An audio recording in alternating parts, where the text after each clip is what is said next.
Kaya po tayo po ay dadako ngayon sa pagbibigay. Bibigyan tayo ng Diyos ang pagbigay.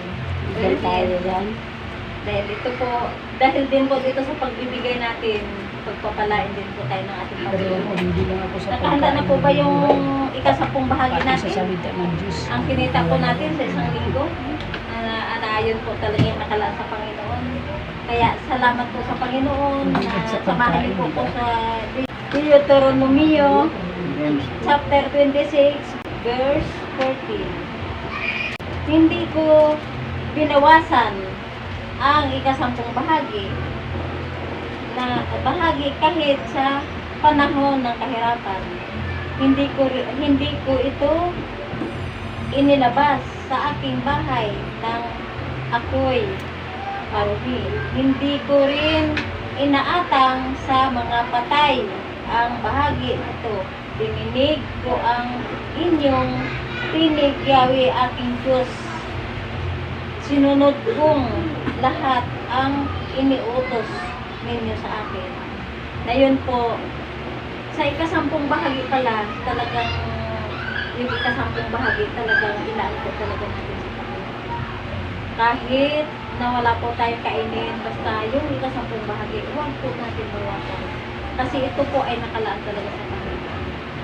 Kapag iyon ay nagawa natin, na talagang nagtatapat tayo sa Panginoon, na talagang kahit na sa kahirapan hindi po natin yung babawasan, dahil nakalaan po sa Kanya. Siya na po ang bahala sa atin. Siya na po ang magpuprovide sa ating mga pangangailangan dahil hindi po natin siya sinunod. Sinunod po natin ang Kanyang kalooban. Na yun ang nais po sa Kanya na para sa atin.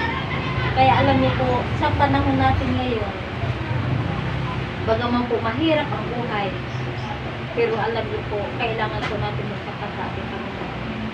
Na yun po talagang susundin natin ang Kanyang kalooban, susundin po natin ang Kanyang tutunin, na yun po na masunod po natin ang Kanyang kalooban para sa ikasampung bahagi.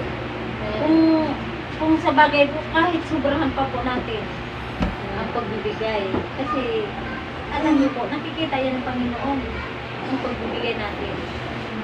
Nakikita po niya kung talagang masaya po tayo nagbibigay sa Kanya, o kung talagang nagagalak po tayo sa Kanya, o kung talagang nagtatapat po talaga tayo sa Kanya. Kaya yun po, makikita niya po, nababasa niya po ang ating iniisip, maging ating saloobin, na siya po ang nakakaalam. Diba po? Kaya alam niyo po, sa pagbibigay, yun po ang dapat natin na huwag alisin sa ating mga buhay.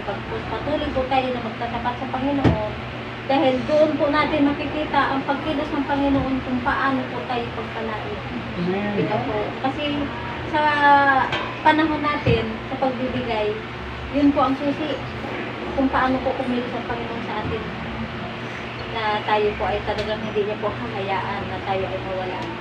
Bagkus, ano man po ang ating kahirapan, hindi na po tayo pabayaan na magutom. Kasi siya po ang magbibigay po silang katulad niyan, uwak na hindi po mananampalataya. Binibigay niya sa atin yung ang ating mga pangangailangan, kasi ang Diyos talagang kumikilos. Bagaman po siya ay hindi po unawa pa sa ating sinusunod na Diyos. Pagkus, alam niyo po, ang Panginoon talagang kumikilos. Ano man ang ating naisin, ay nalalaman niya po yan. Kaya kung ang Diyos lang talaga ang ating susundin, talagang bibigyan niya po tayo ng kapayapaan at kasaganaan para hindi po tayo magutom.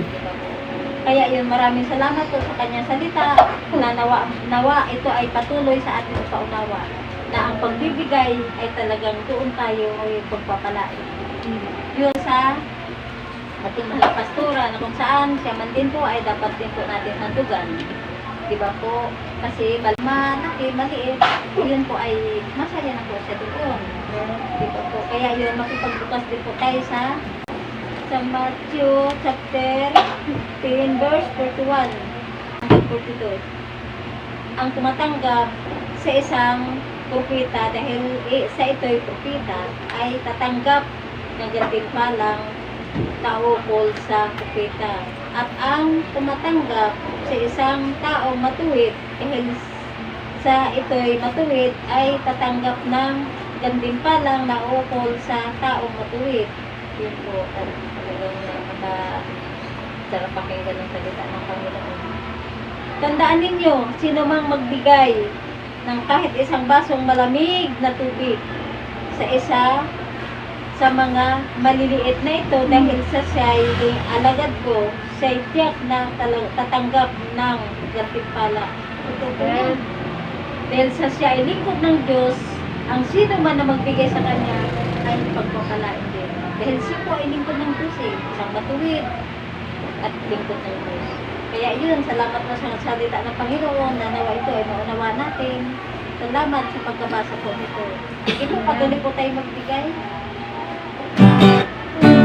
Magbigay tayo sa Panginoon, tayo ay magbigay. Magbigay tayo sa Panginoon, tayo ay magbigay. Ibabalik, siksik, liglig at umaapaw. Ibabalik, siksik, liglig at umaapaw. Magbigay tayo sa Panginoon, tayo ay magbigay.